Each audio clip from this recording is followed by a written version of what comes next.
Boa noite, igreja. Mais um domingo. Espero que você esteja bem junto com a sua família aí na sua casa.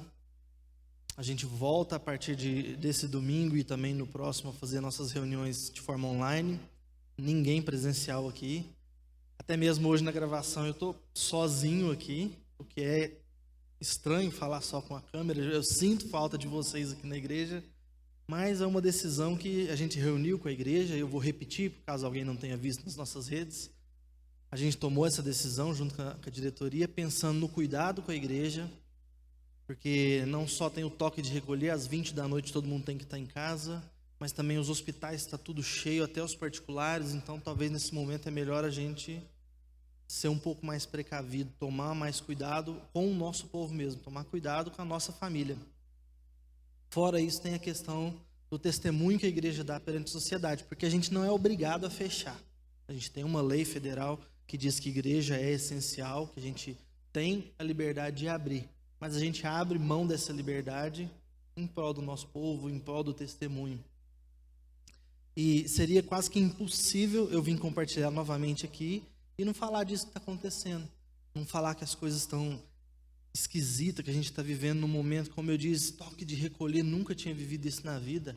E no primeiro dia eu fiquei assim, deu 8 horas e eu quero sair. Eu quero sair só porque não pode. Dá um sentimento ruim, um sentimento de, por que eu não posso? Eu tenho que ter essa liberdade. E as coisas são confusas. A gente vai se sentindo impotente por causa disso, a gente se sente perdido.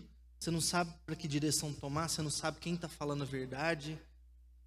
É muito confuso e eu não gosto nem de falar sobre política, principalmente quando eu estou falando aqui com a igreja. Mas quando você olha para o STF, as coisas estão esquisitas. O STF, cada um manda do jeito que quer, faz conforme a sua própria vontade.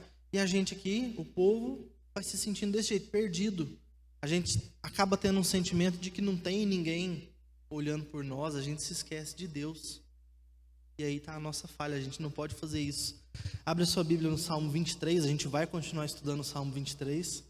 E quando o salmista, ele chega aqui na segunda parte do verso 3, eu vou ler o texto com vocês. O texto diz assim, Salmo 23, o verso 3, a segunda parte.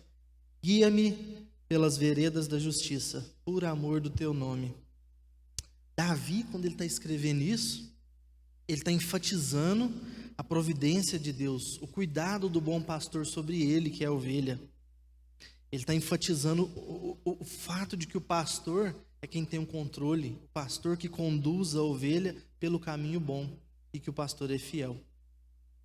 E é muito apropriado a gente pegar essa ilustração de Davi e trazer para a gente, porque nós somos a ovelha do bom pastor, nós somos a ovelha de Deus. E se, como eu disse da outra vez, Davi, no momento que ele escreveu esse salmo, não foi um momento que a nação estava pedindo por alguma coisa, não foi um momento que havia algum problema. Davi, ele estava bem. Mas a gente se apropria disso daqui de uma forma diferente. Nós estamos num momento que nós não estamos bem. Nós estamos num momento que nós estamos perdidos, nós estamos sem direção. Então, para nós é meio que um grito de socorro. Deus, por favor, me guia pelos caminhos certos. A gente não sabe para onde a gente está indo. E como eu disse, né, a ovelha tem a fama de ser um animal estúpido, né? Então ela não tem discernimento, ela não sabe para onde ela vai. Muitas vezes a gente age dessa forma. A gente age pensando que a gente está seguindo um caminho bacana, quando na verdade não está. E sabe o que é interessante? Eu acabo me deparando com Provérbios, no capítulo 14, verso 12. Se você está com uma Bíblia aí, vamos passear comigo na Bíblia hoje. Abre lá em Provérbios, capítulo 14.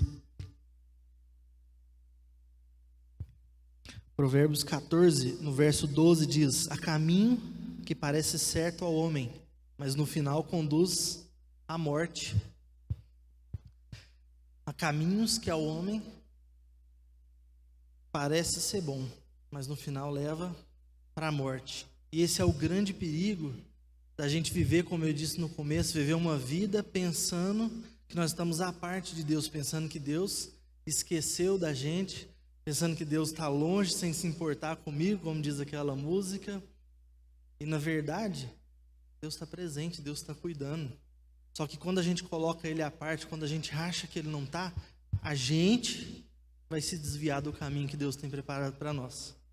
E quando a gente foge do caminho, aí sim, como diz o texto, é perigoso, porque existem caminhos que a gente pensa que está certo, mas o final desse caminho é a morte. Então é muito perigoso a gente muitas vezes olhar, como eu disse, para políticos, para pessoas que nesse momento de crise estão tendo lucro e estão fazendo coisas que nem convém falar aqui. E a gente pensa assim, Deus, até quando? Como diz no Salmo 37, até quando que eles vão roubar, eles vão fazer maldade e o Senhor não vai fazer nada? Calma. Vai chegar um momento que eles vão acertar as contas deles com Deus. O nosso grande objetivo é não desviar do caminho. É não olhar para o ímpio, para aquele que tem vivido uma vida má, e pensar, eu quero fazer, porque para ele está dando certo. Há caminhos que parecem ser bom, mas ao final conduz à morte. E quando a gente volta para o Salmo 23, que é o salmo que a gente está estudando, então Davi se colocando como ovelha, conversando com um Deus, que ele está fazendo uma ilustração de ser o bom pastor, aquele que tem cuidado da ovelha, a gente viu semana passada. Então ele começa dizendo, guia-me. O pastor é quem dá a direção, o pastor é que tem o controle, o pastor é que sabe qual é o caminho bom. Davi, então, ele está constatando que o Senhor, ele está no comando. O Senhor, o bom pastor, ele leva as ovelhas pelo caminho correto. Deus tem o controle, eu não canso de repetir, o meu Deus, ele é soberano. Ele não só conhece o caminho, como ele conhece o final. Ele sabe aonde que ele vai nos levar. Deus, ele é soberano, ele tem o controle de toda a história nas suas mãos. Guia-me pelas veredas. Sabe o que é muito interessante? Quando a Bíblia traz essa palavra veredas, é uma palavra que a gente não costuma usar muito no português, mas está falando de caminho. E eu te pergunto, qual é esse caminho que Deus quer? Qual é esse caminho que Deus está nos levando? Eu preciso entender que caminho é esse. Pula aí, a gente está no Salmo 23, pula lá para o Salmo 119, talvez o maior salmo, né? A gente costuma brincar.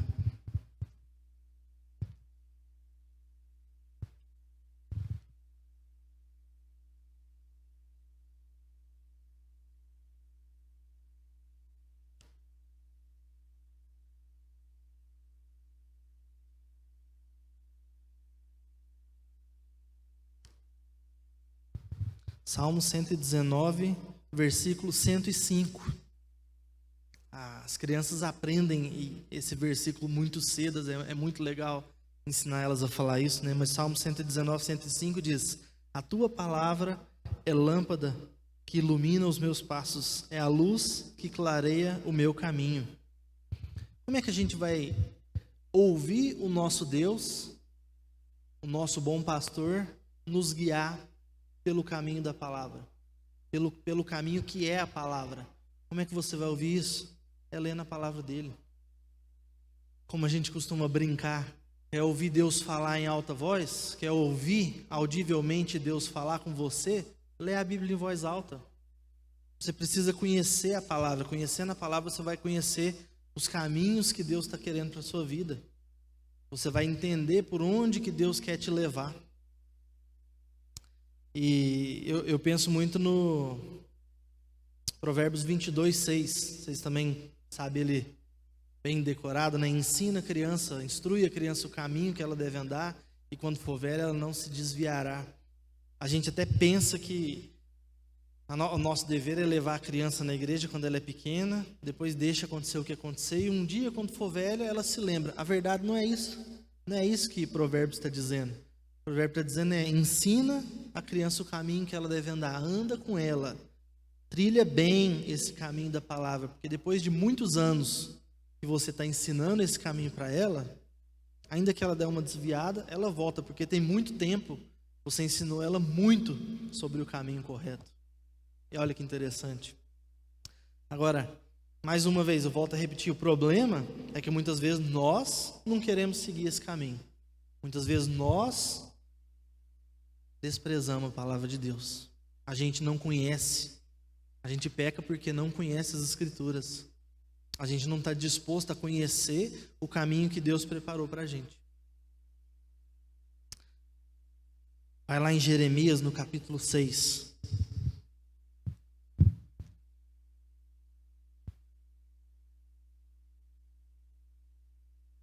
Jeremias 6, 16.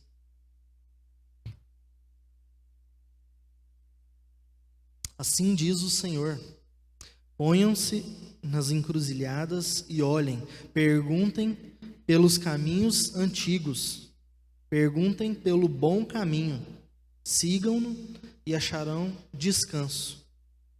Mas vocês disseram: não seguiremos. Deus está falando com Israel a mesma coisa. Deus está falando assim: eu já ensinei lá atrás, os seus antepassados, o caminho. Quer saber qual é o caminho? Lê a palavra.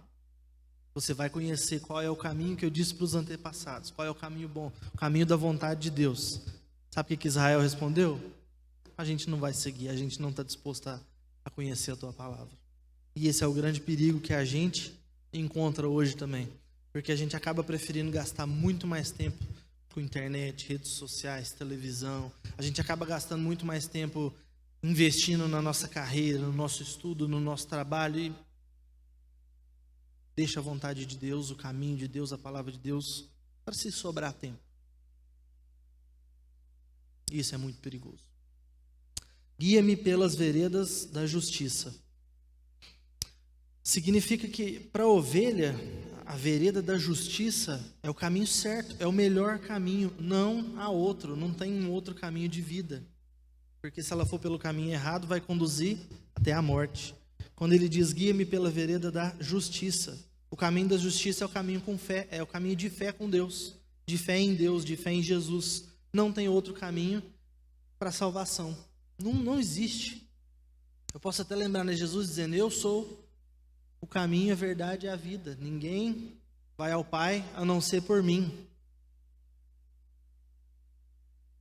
Está lá em João 14:6.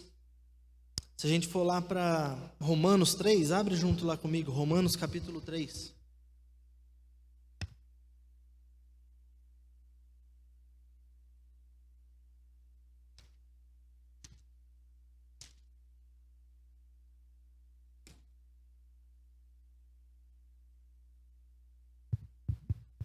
Romanos 3:21.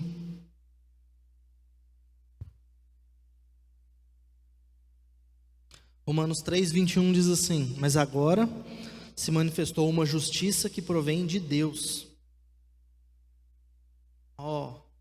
As veredas da justiça, o caminho de Deus, Ele é que provém o caminho. Se manifestou uma justiça que provém de Deus, independente da lei, da qual testemunham a lei e os profetas. Justiça de Deus mediante a fé em Jesus Cristo.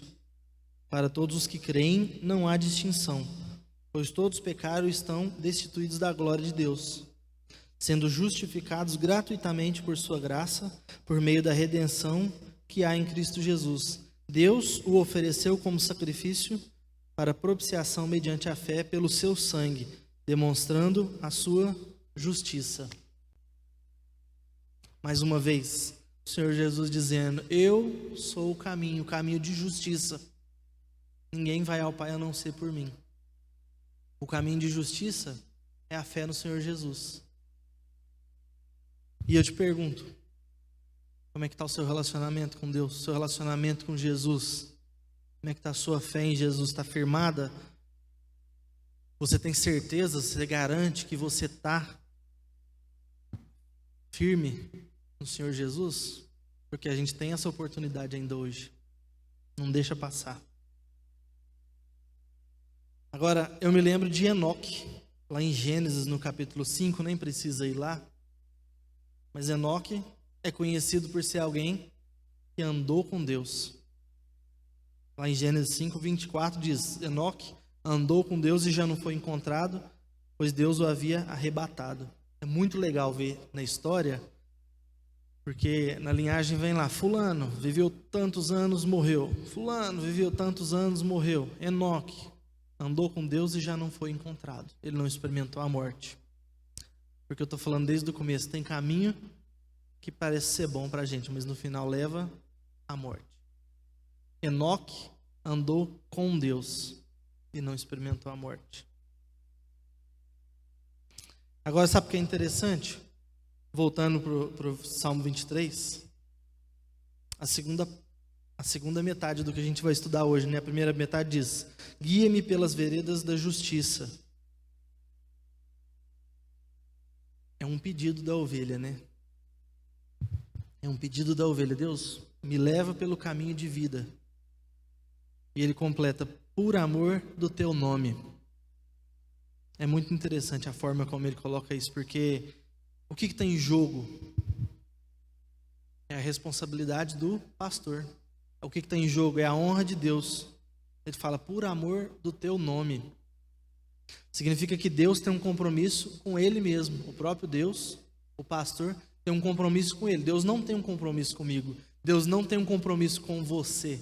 Deus não te deve nada. Às vezes eu vejo o pessoal cantando músicas, ou a gente vê na televisão pessoas fazendo orações que Deus vai fazer e vai acontecer. Deus não te deve nada não. Deus tem um compromisso com ele, com a palavra dele. Abre lá no Salmo 89, a gente vai passear bastante por Salmos, né? Mas é legal, tenho gostado de estudar Salmos. No Salmo 89 a gente vai ver que Deus tem um compromisso com ele mesmo de fazer o seu povo andar nos caminhos de justiça. A gente vai ler o Salmo 89, a partir do verso 30.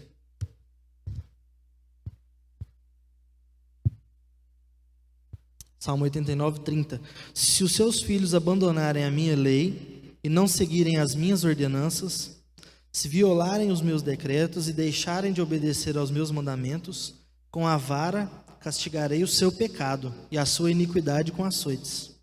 Mas não afastarei dele o meu amor. Jamais desistirei da minha fidelidade. Não violarei a minha aliança, nem modificarei as promessas dos meus lábios.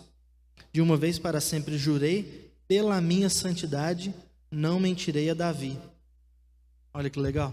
Deus, então, ele tem um compromisso com ele mesmo. Ele jurou que eu vou fazer o meu povo andar pelos meus caminhos. E aqui que está a grande questão. Porque a gente até pode tentar se desviar. Foi o que eu falei no começo. Você está andando no caminho de Deus? Porque a gente corre um risco de fugir, de tentar desviar. Mas o próprio Deus disse: as minhas ovelhas, então, eu disciplinarei, eu castigarei. Só por maldade? Não. Para que elas voltem a andar nos meus caminhos. Deus está falando: eu disciplinarei o pecado delas, para que eles voltem para o meu caminho, falando do seu povo. Então, o Deus que nos deu o caminho, o Deus que nos deu a bênção da orientação correta através da sua palavra, ele é um Deus que não pode mentir. Ele é um Deus que é fiel à sua palavra. E eu achei tão legal e tão forte essa questão do por amor ao teu nome, o compromisso que Deus tem com o nome dele, o compromisso de ser um Deus que não mente, porque essa expressão é repetida algumas vezes na Bíblia. E a gente vai ver então como que esse Deus, o bom pastor, ele vai nos orientar. Ele tem uma série de questões que ele está disposto a fazer. Quer ver? Vamos seguir comigo? Não precisa abrir a Bíblia, eu vou ler mais rápido aqui. 1 Reis 8:41, lá diz assim: também ao estrangeiro que não for do seu povo de Israel, porém vier de terras remotas, por amor do teu nome. Deus está falando assim: se tem alguém de fora que não é do seu povo, mas que vier até esse Deus, que procurar esse Deus, Deus vai ouvir a oração. Ele é um Deus que ouve a nossa oração. A gente cantou isso agora há pouco. Um Deus que ouve a minha oração. Um Deus que ouve a sua oração. Está desviado do caminho de Deus? Está fugindo? Volta. Ele é um Deus que ouve a nossa oração. Salmo 79, 9 diz assim: assiste-nos, ó Deus e Salvador nosso, pela glória do teu nome, livra-nos e perdoa-nos os pecados, por amor do teu nome. Está fugindo? Está andando por um caminho que não é o caminho de Deus? O nosso Deus, pelo compromisso que Ele tem, a sua própria palavra, Ele é um Deus que perdoa. Ele é um Deus que liberta. Ele é capaz de te trazer de volta para o caminho que Ele quer. Salmo 109, 21. Mas tu, Senhor Deus, age por mim. Por amor do teu nome, livra-me. Porque é grande a tua misericórdia. Mais uma vez, você está achando que não dá conta de sair do caminho errado e voltar para o caminho certo? Você está achando que é difícil? Você tem um Deus que está ouvindo a sua oração. Você tem um Deus que te perdoa. Ele é um Deus que age com misericórdia e que pode trazer livramento.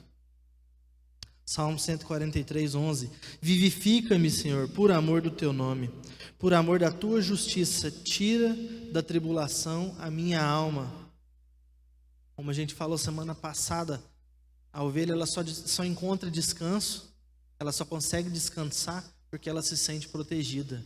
E o nosso Deus, o bom pastor, Ele é alguém que vivifica o tribulado, tá vivendo sob tribulação. Você acha que não dá conta mais? Você se esqueceu de Deus? Ele é um Deus que ouve a nossa oração, um Deus que perdoa, um Deus que vai trazer vida, que vai te tirar da tribulação, no tempo dele. O problema é que muitas vezes a gente acha que eu quero para agora, eu quero para ontem. Porque se por acaso você está andando num caminho errado, Ele falou, eu vou disciplinar para que ele volte para o caminho certo. Então Ele é um Deus que ouve a nossa oração, que perdoa, mas é um Deus que disciplina. Jeremias 14, 7 fala assim: posto que as nossas maldades testificam contra nós, ó Senhor, age por amor do teu nome, porque as nossas rebeldias se multiplicaram, contra ti pecamos. É um Deus que age com amor, disciplina com amor. Mas como eu disse lá atrás, é um Deus que perdoa. Mais para frente, no mesmo capítulo 14 de Jeremias, no verso 21, ele vai dizer: por amor do teu nome, não nos desprezes, não desonre o teu trono glorioso, lembra-te da tua aliança conosco e não a quebres. O bom pastor, esse Deus que não pode mentir, que tem um compromisso com a própria palavra dele, ele é um Deus que está disposto a ouvir a sua oração, que está disposto a perdoar o seu pecado, que está disposto a te trazer de volta para o caminho, porque Ele é um Deus que age com misericórdia.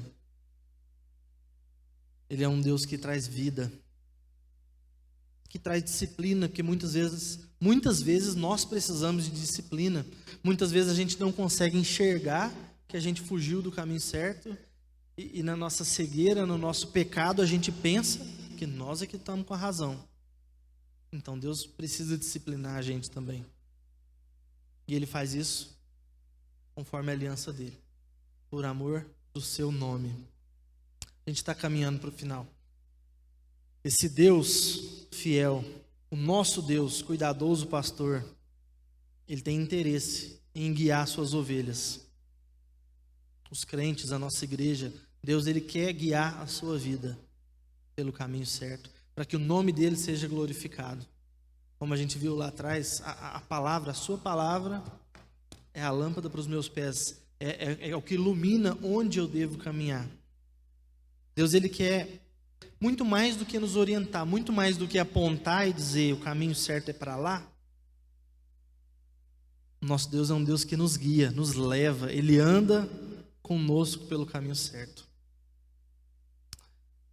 É muito interessante, eu tinha um professor no seminário, que ele contava assim que muitas vezes as pessoas vêm até nós com problemas, muitas vezes amigos, familiares trazem problemas até nós, compartilham sua vida e dizendo que estão com problemas, que não conseguem encontrar solução. E muitas vezes a gente quer carregar os problemas dessas pessoas, a gente quer resolver os problemas dessas pessoas. E o nosso papel não é resolver o problema dessas pessoas, muito menos pegar o problema delas para nós. O nosso papel é apontar para a cruz. É pegar a pessoa com seus problemas e colocar ela aos pés da cruz. E essa pessoa, muitas vezes, ela ainda vai sair fora do caminho correto. Aí a gente tem que pegar a pessoa e coloca aos pés da cruz mais uma vez. Ela vai errar, ela vai achar que ela está em caminho certo, mas ela ainda está fora do caminho certo, porque ela não está vivendo de acordo com a palavra, ela está encontrando muito problema e não consegue se livrar daquilo tudo. Leva essa pessoa aos pés da cruz, anda junto com ela, porque tem um Deus que está disposto a andar junto com a gente. Então, ao mesmo tempo que nós temos uma grande responsabilidade de não fugir para o caminho errado, Deus está disposto. Ele quer andar com a gente no caminho certo. Não faça como Jonas, que Deus deu o caminho, deu a palavra e falou, faça isso. Jonas ficou com medo e fugiu para o outro lado. O que aconteceu? Deus precisou disciplinar. Traz de volta. Meu caminho é esse. Vocês conhecem a história. Porque nós até podemos tentar fugir do caminho certo. Se nós de fato somos ovelhas, nós vamos sofrer a disciplina. Nós vamos enfrentar consequências por andar em caminhos errados. E tudo isso é necessário para que a gente volte ao caminho certo, para a honra e glória do nosso Deus.